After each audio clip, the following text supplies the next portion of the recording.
Bonjour à tous, bonjour et bienvenue sur Côte d'Ivoire Making Of. Bonne et heureuse année 2017.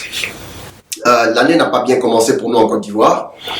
Je ne suis pas en Côte d'Ivoire, mais bon, comme un ami un de mes grands frères sur Facebook disait, les Ivoiriens n'ont pas la possibilité et la capacité de pouvoir discuter.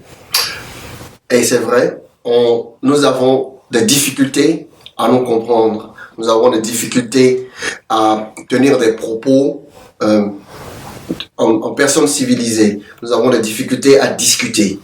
C'est le cas entre le PDCI et le FPI et tout ça. Aujourd'hui, cette première vidéo de 2017, parce que j'ai pas fait de vidéo pendant un bon moment, c'est en fait pour pointer la défaite du président Alassane Ouattara.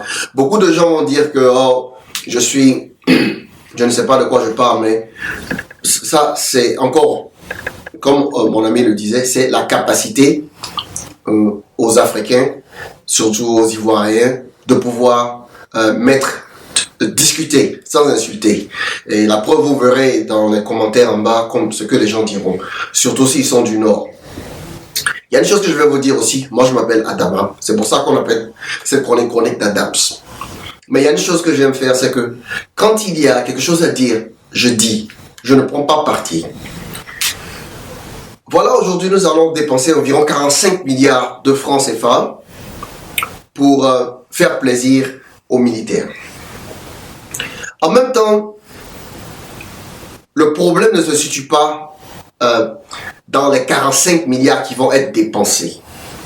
Le problème se situe dans pourquoi 45 milliards seront dépensés. Alassane Ouattara, le président de la Côte d'Ivoire, n'a pas vraiment de pouvoir en tant que président. Pourquoi? Aujourd'hui, le problème que Alassane Ouattara a vient du Burkina, vient des compromis, vient de ce qu'il a dit avant d'être président. Comment? Avant de pouvoir être président, vu que Laurent Gbagbo n'est pas accepté les résultats de l'élection, vu qu'on n'ait pas recompté les voix, vu que nous soyons allés demander de l'aide à la France, qui est un compromis déjà, donc Alassane Ouattara doit à la France, vu que il aura fallu que les nordistes prennent des armes, ayant une base au Burkina pour former une rébellion, pour venir se battre en Côte d'Ivoire. Donc ça fait deux compromis, un compromis pour la France et maintenant un compromis avec le Burkina, ce qui est le résultat de la résidence de Blaise Compaoré aujourd'hui en Côte d'Ivoire et aussi le résultat, Blaise Compaoré est devenu ivoirien. Deux compromis. Troisième compromis, quand on emploie des gens et qu'on leur fait des promesses de guerre, c'est-à-dire, si vous vous battez pour moi et que j'ai le pouvoir, je vous donnerai ceci, je vous donnerai cela. Et après la guerre, puisque monsieur le président, croyant avoir tous les pouvoirs, s'est mis à pousser les Ouattao un peu, pousser ceci, cela, pousser un peu Soro Guillaume. Aujourd'hui, ils ont décidé de revenir et de lui dire, écoute mon frère, nous t'avons mis là et nous pouvons t'enlever.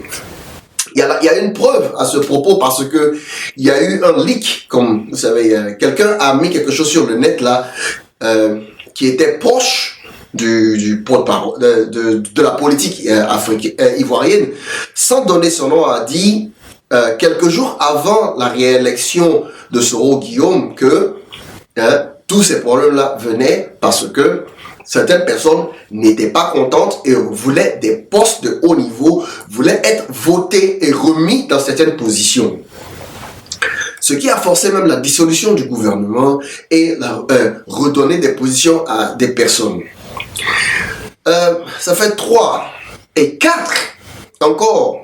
Comme je disais, le troisième compromis, c'était avec les militaires, faisons des promesses militaires, nous allons vous donner ceci si nous gagnons la guerre.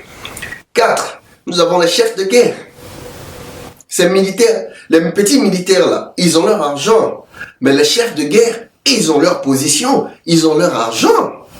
Maintenant, au-dessus des chefs de guerre, là, il y a les politiciens comme Soro, Guillaume et Acolyte, qu'il faut aussi faire plaisir avec des positions politiques, des positions d'ambassadeurs. Donc, à la fin, Monsieur le Président, c'est quoi votre force? Vous n'en avez aucune. Vous n'en avez aucune. Parce que même dans la lettre qui était dans le truc qui était sorti sur Facebook, parce qu'au départ j'ai douté, je me suis dit ah non mais ce sont les gens du FPI qui ont mis ça, mais la plupart des choses qu'ils avaient écrites dans cette lettre là se sont réalisées. Se sont réalisées. Et quand j'ai lu ça sur Facebook au départ, moi j'avais des discussions avec des gens, au moins j'ai discuté avec les gens, les choses qu'ils avaient mises sur Facebook là ont commencé à être dehors, vous voyez. Et c'est ça qui est dommage parce que ça signifie que Alassane Ouattara n'est vraiment pas un président. Il n'a aucune force. Il n'a pas le droit de déplaire à certaines personnes. Il ne peut pas déplaire à certaines personnes. Parce qu'ils vont peut-être le tuer. La France, par exemple, il a des compromis avec la France. C'est pour ça qu'il ne peut pas se mettre contre la France, contre le franc CFA. Maintenant, la seule personne, depuis des années, qui vient juste d'arriver dans la scène politique grâce à son père, c'est Yasmina Onien. C'est la seule personne peut-être qui est vraiment indépendante à ce point-là, à ce stade-là. La victoire de Cocody, ça c'est une grosse victoire pour pas seulement la Côte d'Ivoire, pour l'Afrique. Pourquoi? Parce que c'est une jeune personne qui s'est battue seule avec la jeunesse et malgré que son opposant ait déclaré déjà la victoire partout sur Facebook et partout, mais le compte des voix était là. On ne pouvait pas tricher. Yasmina Ounia a gagné. Monsieur le Président, si vous voulez vraiment, enfin pas Monsieur le Président, parce que Alassane, si tu veux vraiment être président, tu ne peux pas venir avec les armes. Et ceci doit être vraiment un exemple pour tout le monde. Si vous faites des compromis pour devenir président, vous allez devoir partager le pouvoir avec certaines personnes. Parce que vous ne pouvez pas faire évoluer votre pays. La Côte d'Ivoire ne peut pas évoluer. Jamais. La Côte d'Ivoire n'évoluera pas avec Bédier, n'évoluera pas avec Alassane, n'évoluera pas avec Daniel Kablan Duncan, n'évoluera avec personne. Il faut un gros changement, un changement dans la mentalité des Ivoiriens à ne plus voir ces personnes-là, ces anciennes personnes-là, continuer à revenir sur la scène politique. Il va falloir qu'on se débarrasse de ces vieilles personnes. Soro Guillaume est encore jeune, mais il va falloir qu'on se débarrasse de Soro Guillaume. Il va falloir qu'on se débarrasse du Premier ministre Ambak. Parce que ce sont des plaisantins. Ils sont là que pour l'argent. Parce que la réalité, c'est quoi? Si Soro Guillaume se souvient vraiment du combat qu'il a mené quand il était jeune, de tout ce qu'il voulait, quand il a maintenant ce pouvoir-là, il aurait vraiment fait beaucoup de choses pour la jeunesse, surtout beaucoup fait pour le nord de la Côte d'Ivoire. Il faut vraiment que la jeunesse ivoirienne se réveille. Il va falloir que l'Afrique se réveille même totalement. Je ne parle pas ici comme un opposant politique. Je parle d'une ouverture d'esprit, d'un changement d'esprit, d'un changement d'état. Tous les gens, quand je parle de changement d'état d'âme, changement de mentalité. Quelque chose que nous n'avons pas, nous les Africains. Beaucoup d'Africains, de jeunes Africains aujourd'hui, sont plus tentés à aller vers des discours de femmes, discours de danse, mais tout ceci-là ne vous enverra nulle part. Il va falloir commencer à réfléchir positivement et essayer de changer la Côte d'Ivoire pour de bon. Il va falloir qu'on puisse travailler main dans la main contre ces gens-là.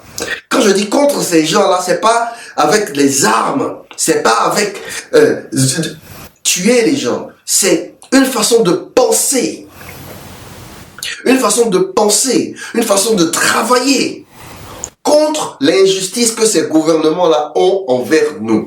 Aujourd'hui, les gens meurent dans les hôpitaux, la jeunesse n'a pas de boulot, tout le monde s'embarque en Afrique, aller dans des bateaux de fortune pour mourir.